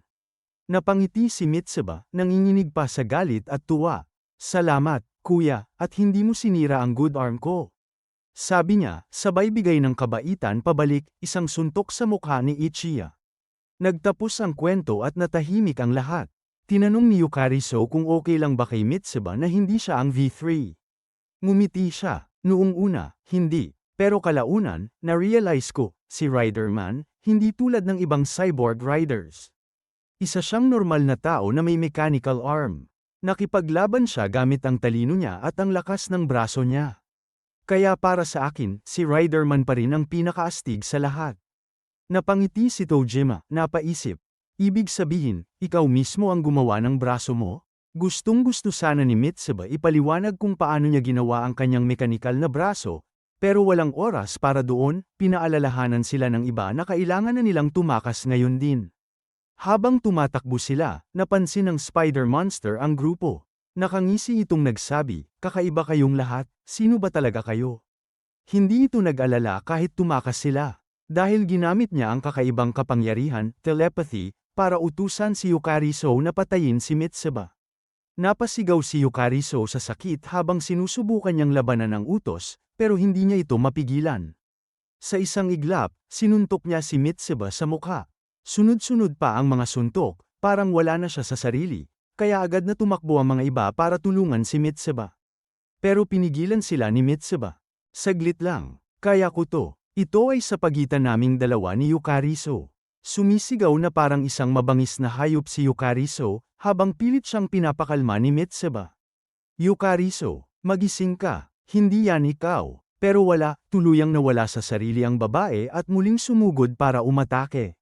Sa halip na lumaban, tapat na sinabi ni Mitsuba, Yukariso, mahal pa rin kita. Napatigil si Yukariso. Nagsimulang manginig ang katawan niya habang pilit niyang nilalabanan ang kontrol ng gagamba. Muling nagsalita si Mitsuba, pasensya na, kanina, hindi ko nasagot ng totoo si Kuya Ichiya. Pero ngayon, handa na akong sumagot. Lumapit siya kay Yukariso, kahit patuloy itong nanginginig sa sakit. Kahit isa kang miyembro ng Shocker, mahal pa rin kita. Gusto kong makasama ka habang buhay. Sabay sabi niya, pakakasalan kita, Yukariso. Napatulala ang buong grupo. Ano, halos sabay-sabay silang napasigaw. Si Yukariso naman, biglang napahinto, tumulo ang luha niya. Pero hindi yun luha ng sakit, kundi luha ng kaligayahan. Sa wakas, nakalaya siya mula sa kontrol ng halimaw. Niyakap niya si Mitseba at sinabi, "Mahal din kita, Mitseba." Ramdam ng lahat ang tindi ng emosyon, pero naputol ito nang biglang gumalaw ang halimaw. Sa isang iglap, nakawala ang spider monster mula sa mga wire ni Mitseba. Nagulat si Mitseba, hindi niya maintindihan kung anong ginagawa ng halimaw. Biglang nagliyab ng enerhiya ang katawan nito, at pumutok ang mga kalamnan sa sobrang lakas. Nawasak ang balat nito, at lumabas ang tunay na anyo, isang nakakatakot na nilalang na parang halimaw mula sa bangungot. Ang makapangyarihang Lord Hombre Aranya ay may balak tapusin ang lahat ng riders. Dahil dito, agad na hamarang si Yokarizo para protektahan si Mitseba, pero hindi siya nagtagumpay. Samantala, sina Aichio at Tik-Ol ay pumwesto sa harap ng Kaijin para labanan ito habang ang iba ay umatras. Ngunit si Tojima ay nagpasya na manatili para harapin mismo ang leader ng Shockers. Bigla niyang naalala ang araw kung kailan siya nagdesisyong maging isang Kamen Rider, noong napanood niya yung episode kung saan, matapos matalo, muling lumaban ang unang bayani laban sa isang hukbo ng mga halimaw matapos lang ng maikling training. Naalala niya kung paano hindi kailanman umatras ang bayani. Kaya sabi niya sa sarili, ang isang Kamen Rider, kailanman, hindi tumatakbo. Sa matinding determinasyon, kinarga ni Tojima ang kanyang Rider Punch, at sa isang malakas na suntok, tumilapon ang Kaijin. Nagulat ang lahat, pero ang pinaka-nagulat ay si Lord Hombre Aranya mismo, na napatanong, sino bang nilalang yun? Habang naguguluhan siya, napansin ng Kaijin ang mga taong nanunood sa paligid. Alam niyang bawal malaman ng iba ang totoong katauhan ng mga Shockers, kaya agad niyang tinapos ang mga natitirang miyembro at tuluyang naglaho na parang wala nang nangyari. Habang nakatingin sa langit, tuwang-tuwa si Tojima. Sabi niya, "Grabe yun ang pinakamasarap na laban ever." Pagkalipas ng ilang sandali, pumunta ang grupo sa isang bar malapit doon. Pagpasok nila, agad silang nakilala ng may-ari, si Futaba Shimamura, ang kapatid ni Mitseba at ni Aichio. Kita sa mukha niya ang inis, lalo na kay Aichio. Sinabi rin ng isang lalaking blonde na si Futaba lang daw sa magkakapatid ang walang interes sa Kamen Rider. Matapos ang mahabang diskusyon, pumayag si Futaba na manatili sila sa bar, pero may kondisyon, kapag gumawa sila ng gulo, palabas agad sila. Sa pagdiriwang ng tagumpay laban sa Shockers, nag-inuman sina Tojima at Gyo. Galit si Yuriko, pinaalalahanan silang walang Kamen Rider na umiinom sa original na serye. Pero mukhang wala nang pakialam si Tojima, tumayo siya at sinabing oras na para simulan ang pinakamahalagang event ng gabi. Humarap siya kina Yokarizo at Mitseba at sinabing magpapakasal sila ngayon mismo. Si Aichio pa mismo ang nagsimula ng seremonya, pero nagalit si Futaba sa kaguluhan. Sinubukan siyang pigilan ni Aichio, sinabing, "Ate, huwag kang umalis, kasal to ng kapatid mo." Pakiusap din ni Mitseba na manatili si Futaba dahil gusto niyang buo ang pamilya sa sandaling yun. Sa huli, pumayag si Futaba. Doon, humarap si Mitseba kay Yokarizo at nagsalita ng taos-puso. Sabi niya, kahit gusto niyang makasama si Yokarizo, may bumabagabag pa rin sa kanya, hindi pa raw niya nasasagot ang unang proposal nito. "Binuksan mo ang puso mo sa akin," sabi ni Mitseba, "pero hindi ko pa nasasabi ang oo." Kaya ngayon, siya naman ang nag-propose kay Yokarizo. At sa ngiti at luha, tinanggap ni Yokarizo at sinabing handa na siyang maging asawa ni Mitseba. Nabigla si Futaba, hindi makapaniwala na nagpakasal talaga sila agad-agad, sa harap ng mga taong halos kakakilala lang nila. Dahil dito, nagpakilala isa-isa ang mga riders. Ang huli ay si Yokarizo, na inamin ang katotohanan, isa siyang dating miyembro ng Shockers, at ang misyon niya noon ay bantayan ang mga tao nang hindi nagpapakilala. Sinabi niyang noong una, nakipaglapit siya kay Mitseba dahil lang sa utos ng organisasyon, pero di niya inaasahan na mahuhulog talaga ang loob niya sa mabait at karismatikong lalaki. Dahil doon, nakalaya siya sa kontrol ng kanilang leader. Pero may isang bagay siyang pinagsisisihan, alam niyang darating ang leader ng Shockers para puksain siya, at baka hindi na nila matamasa ang kaligayahan nila. Ngunit mariing sinabi ni Mitseba, hindi mangyayari yun. Ipaprotektahan kita. Tinawanan lang ni Futaba ang sitwasyon, sinabing kalokohan daw lahat yun, at sinubukan ng umalis. Pero hinawakan siya ni Aichio at sinabing, "Huwag kang tanga. Batiin mo man lang ang kapatid mo sa kasal niya." Doon na siya nawala ng pasensya at sinuntok si Aichio. Ngumiti ang binata, mukhang wala akong choice kundi mag-transform. Pero bago pa siya makagalaw, tinadyakan siya ni Futaba. Nagpalitan sila ng sigaw, hanggang sa hindi na nakatiis si Futaba at sinabing, "Sige, sasabihin ko ang gusto mong marinig, pero sa'yo mismo, Aichio." Doon niya ibinuhos ang lahat ng sama ng loob, inamin niyang mula pagkabata, pakiramdam niya ay siya ang dahilan kung bakit siya tinataboy ng lahat. Dahil sa sobrang pagkahumaling ni Futaba sa Kamen Rider at sa malakas niyang personalidad. Unti-unting lumayo sa kanya ang mga kaklase niya. Tinatawag pa nga nilang weird o kakaiba ang pamilya ni Futaba. Habang tumatagal, lalong lumala ang pang-aasar at tsismis laban sa kanya, mula elementarya, hanggang high school, at maging sa kolehiyo. Walang gustong lumapit sa kanya. Wala siyang tunay na kaibigang makakasama o mapagkakatiwalaan. At yun, para kay Futaba, ay isang bagay na hindi niya kailanman mapapatawad. Habang umiiyak at puno ng galit, pinigilan siya ni Mitsuba. Sinabing tama na, ate. Ngumiti si Futaba ng mapait. Inaamin ko, masaya ako para sa'yo, dahil kinasal ka na, sabi niya, pero hindi ko pa rin kayang patawarin si Aichio sa ginawa niya noon. Nakawala si Aichio sa pagkakahawak ni Futaba at mahinahong sumagot. Alam kong nagkamali ako, pero kahit anong mangyari, patuloy pa rin kaming lalaban sa mga shockers. Nakita ni Futaba na wala nang saysay ang pagtatalo, kaya napabuntong hininga siya at natahimik. Pero bago umalis, sinabihan niya si Aichio, "Kung ganyan, mag-order ka na lang ng makakain." Matapos noon, lumapit si Aichio sa grupo. Nandoon sina Kamen Rider, TLE, Raid Erman, Yokarizo, at Vray, lahat sila nagtipon para sa isang layunin, tapusin ang shocker. Handang-handa si Yokarizo, kahit bagong kasal pa lang, basta't makakalaban siya kasama si Mitsuba. Naintindihan ito ni Aichio, kaya matapos ang biglaang kasal na yun, nagdaos sila ng meeting para sa susunod na hakbang. Pero bago magsimula, napailing si Aichio at sabi, "Pero teka lang isa pang beer muna." Samantala, lumipat ang eksena sa isang madilim na lugar kung saan may dalawang grupo ng Yakuza na nagkikita. Nagse-celebrate sila ng matagumpay na misyon, at para gawing espesyal ang okasyon, nagkasundo silang magdaos ng isang one-on-one na laban sa pagitan ng kanilang mga tauhan. Ang unang leader ay ngumiti at nagsabi, "Ang mananalo, makakakuha ng 1,000,000 piso." Nagulat ang kabilang leader, habang ang mga tauhan naman ay lalo pang ginanahan at nagsimulang magtaasan ng sigawan.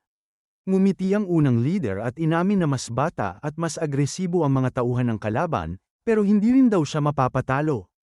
"Ang lalaban para sa amin," sabi niya, "ay isang taong walang direksyon. Isa siyang parang appendix ng aming grupo." Lahat ay napatingin nang tawagin niya ang kanyang mandirigma, ang misteryosong Yakuza na si Nakao. Tinawag siya ng kanyang leader para lumaban, at sa kalmadong ngiti, sinabi ni Nakao, "Pagkatapos nito, mga pare, kakain tayo ng masarap na karne. Ako ang taya. Isa yan sa utang ko sa inyo dahil palagi kayong nasa tabi ko." Lumapit si Nakao sa gitna ng arena at tinanggap ang hamon, lalaban siya sa 3 tauhan ng kabilang grupo. Una, inakala ng mga ito na mahina si Nakao dahil matanda na, pero mali pala sila. Pagdating ng laban, umigting ang tensyon. Sa unang bugso pa lang, pinakita ni Nakao ang hindi kapani-paniwalang lakas. Isa-isang bumagsak ang 3 kalaban, walang hirap at parang wala lang sa kanya. Pagkatapos ng laban, lumakad si Nakao palayo, pero hindi natuwa ang pangalawang leader. Galit nitong sinabi, "Magdadagdag ako ng 5,000,000. Pero gusto kong lumaban ka sa aking mandirigmang hindi pa kailanman natalo." Ngumiti lang si Nakao at tumango. "Kung ganun," sabi niya, "tatanggapin ko ang laban." Habang bumubukas ang pinto, pumasok ang misteryosong mandirigma. At sa sandaling yon, nabunyag ang kanyang pagkakakilanlan, siya pala ang mismong leader ng mga shockers. At sa ilalim ng organisasyon, kilala siya bilang Kim Oda. Biglang pumasok si Shocker at ipinakilala ang sarili niya bilang Kim Oda. Tinanong ni Matsumide si Naka kung tingin niya ba ay delikado si Kim Oda. Pagtingin naman ni Nika, nakaramdam siya ng kakaibang aura mula kay Kim Oda, pero hindi niya ito nakikitang nakamamatay. Kaya inutusan na silang simulan ang laban. Habang naghahanda ang dalawang mandirigma, nagulat sila nang biglang may pumutok na mga baril mula sa malayo. Nagdatingan ang mga tauhan ni Naka, habol-habol ng ilang armadong kalaban. Mabilis na itinago ni Naka ang mga tauhan sa likod niya, Pero binaril ng mga gunmen si Kim Oda pati na rin ang dalawang boss. Nang makitang duguan ang boss, binato ni Nakao ang isang mesa sa mga kalaban at inutusan ng mga tauhan niya na dalhin agad sa ospital ang boss. Pagkatapos ay tumakbo siya kasama ang iba pang grupo. Habang kinakalkal naman ng mga tulisan ang kwarto, mabilis nilang kinuha ang pera at laman ng malita. Ngunit hindi nila napansin na gumalaw ang mata ni Kim Oda at nakatingin na ito sa kanila. Samantala, nanginginig pa rin ang mga tauhan ni Nakao. Kaya sinabi niya sa kanila na totoong kriminal ang kalaban nila. Binigyan niya ang mga ito ng pera para mag-enjoy muna, at sinabi niyang kailangan niyang ipagtanggol ang dangal ng boss niya. Habang naghahanda siyang harapin ang mga magnanakaw, biglang tumayo muli si Kim Oda, ikinagulat nilang lahat. Nagtaka ang mga tulisan kung bakit hindi namamatay ang lalaki kahit ilang ulit na siyang nabaril, kaya muli nila itong pinagpapaputukan. Pero biglang nag-transform si Kim Oda sa anyo niyang halimaw at pinunit ang isa sa mga magnanakaw sa harap mismo ni Naka. Habang nanunood si Naka, mabilis na tinapos ng halimaw ang lahat ng natitirang magnanakaw. Pagkatapos, naglakad ang halimaw papalapit kay Naka. Sa harap ng kamatayan, biglang pumasok sa isip niya ang mga alaala ng pagkabata. Naalala niya noon na pinapanood niya si Kamen Rider na tinalo ang Shocker. Dumating ang tatay niya at binigyan siya ng taiyaki, na kinain niya ng masaya. Habang pinupuri niya ang pagkain, ipinagmamalaki ng tatay niya ang espesyal na paraan niya ng pagluluto.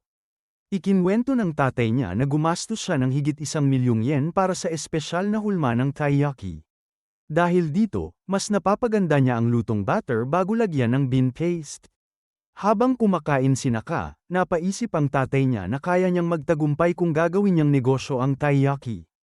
At kapag umasenso siya, baka bumalik ang nanay ni Naka. Dahil dito, natuwa si Naka at nagtanong kung bibilhan ba siya ng Kamen Rider costume kapag yumaman na sila. Nangako naman ang tatay niya na bibilhan siya ng kahit ilan. Nagbukas nga siya ng taiyaki stall sa kalsada, pero walang kahit sinong bumili. Nakita ni Naka kung gaano nadismaya ang tatay niya at sinubukan niya itong eye comfort. Pero habang lumilipas ang mga araw, wala pa ring pumapansin sa tindahan, hanggang sa tuluyang mawasak ang loob ng kawawang lalaki. Isang araw, habang nagpipinta si Naka sa kwarto niya, umuwi ang tatay niya. Masaya sana siyang ipapakita ang Kamen Rider mask na ginawa niya, pero malungkot na sinabi ng tatay niya na isasara na niya ang stall at lilipat na siya sa bahay ng matabang babae sa tabi nila. Ipinaliwanag ng babae na lubog sa utang ang tatay niya, kaya gagawin niya raw itong parang aso. Nanlaki ang mata ni Naka sa narinig at hindi makapaniwala.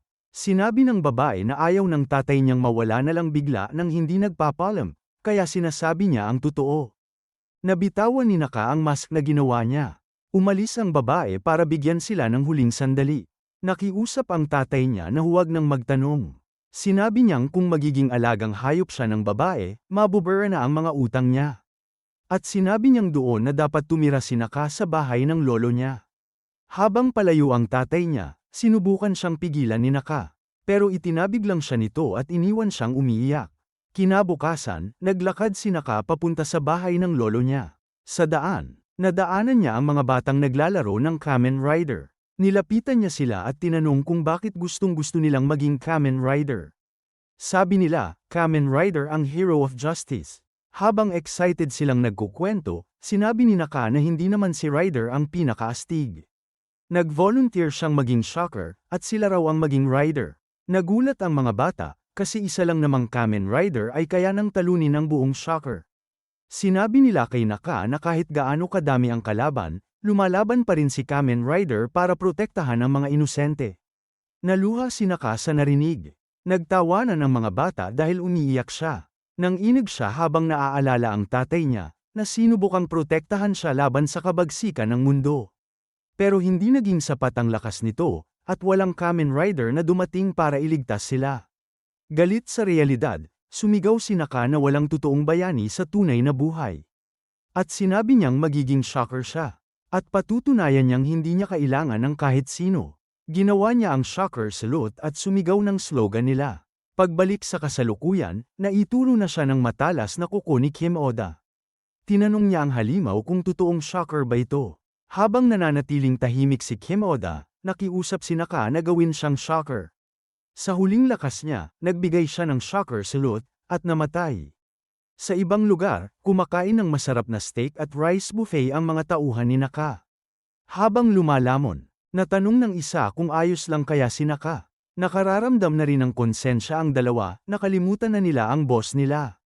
Pero sabi ng isa, ayos lang daw hintayin pa. Habang balik kain sila, nagising si Naka sa isang park, nagulat na buhay pa siya. At habang nagtatapos kumain ng tatlo, bigla siyang pumasok sa restaurant. Nanlaki ang mga mata nila nang makita ang damit niyang puno ng dugo. Sinabihan ni Naka ang mga tauhan niya na ayos lang siya, pero hirap siyang alalahanin ang lahat ng nangyari sa loob ng kwarto.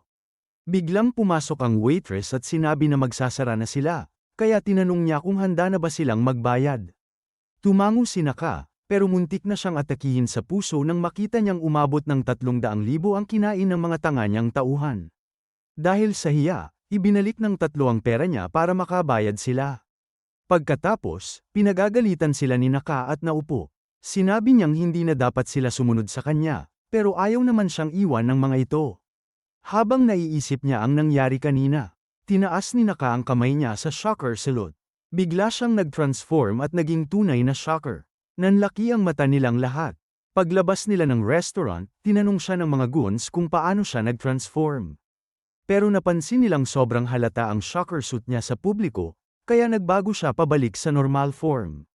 Dahil sa instant transformation, napabilib sila at tinanong kung kaya ba niyang kontrolin yun. Sinubukan ni Naka, at agad siyang nag-transform, at nagbalik nang walang kahirap-hirap.